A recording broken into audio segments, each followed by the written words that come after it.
Welcome to the Michigan Golfer Show. Join us each week as we explore the people, the places, and the events that shape our great game.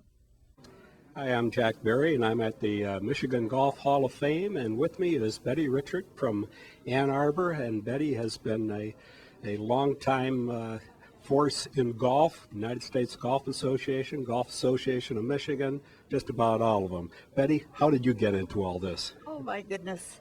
I grew up on a golf course, and so I have great respect for the golf professional and for the superintendent, and I know some of the jobs that they do. I learned them on my way as a young golfer, and then when I played in Philadelphia, I happened to be very involved with the juniors.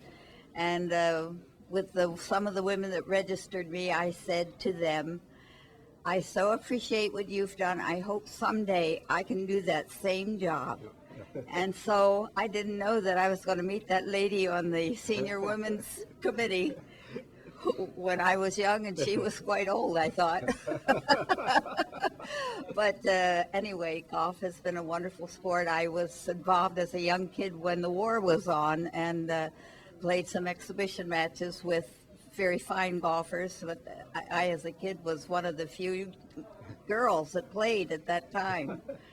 And so when I made through the ranks, I came to Michigan in about 1962, but I had played a lot of golf, and I met Margaret Lovell, and she was really the great giver to the game. Also a member of the Michigan Golf Hall of Fame. Member of the Hall of Fame, that's right. And she knew about my golfing family because I even had a nephew who was playing in Singapore, who applied to play in the Western Junior, but he was not old enough. And so I went to Mrs. Lovell, who was involved, and I said, well, I can tell you he is a fine golfer. So she got him an entry, and he lost in the semifinals on the 18th hole at the U of M golf course. Obviously a very good pick. Yeah, it was a good pick.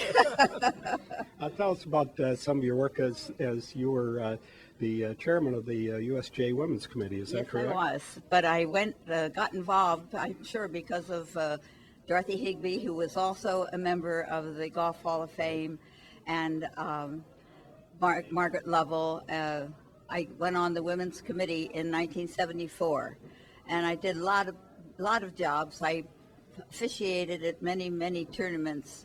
I became proficient at the rules, and that excited me because I'd played in at least 100 tournaments as a young kid around, but never focused all the intricate. I didn't know how much I didn't know. But what a wonderful game. And out of it is what you have at the end of the road is the wonderful people you meet. Right. Well, then you were a little instrumental, I think, in bringing the Women's Open to the Detroit area at Indianwood. Yes, I was so anxious to bring a national championship. And of course, Stan Aldrich had been such a great giver of the game and took over Indianwood. When I came there, it was a public course.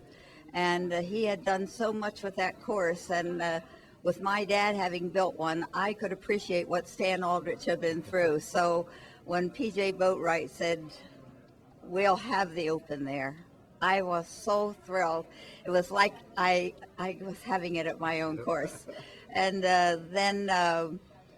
And it was a great one with Betsy King winning. It was a great one with Betsy King winning, and that wonderful 18th green at Indianwood. Yes. People are still talking about that who had never been at a tournament before. But then we were excited to bring the U.S. Women's Amateur in 1998 to Barton Hills in Ann Arbor. And that was a great fun for me because Carol Semple Thompson played there, and she is going to be inducted into the World Hall of Fame next month. Yes. Yeah. And so she came out, and then we held the U.S. Women's Mid-Amateur just a month ago. Right. And Carol you're pretty strong out there at Barton Hills. Well, I guarantee them that we'll figure out a run it over. But anyway, I love all those USGA people, staff I'm talking about, because they're all great people, and all know their jobs and they make it easy, make us look good. No, I think You you know about you, that, you don't make you? them look good too, Betty. We've been talking with Betty Richart from Ann Arbor's Spartan Hills Country Club and a member of the Michigan Golf Hall of Fame. Thanks, Betty. Thank you, Jack. It was fun talking to you. Thank you.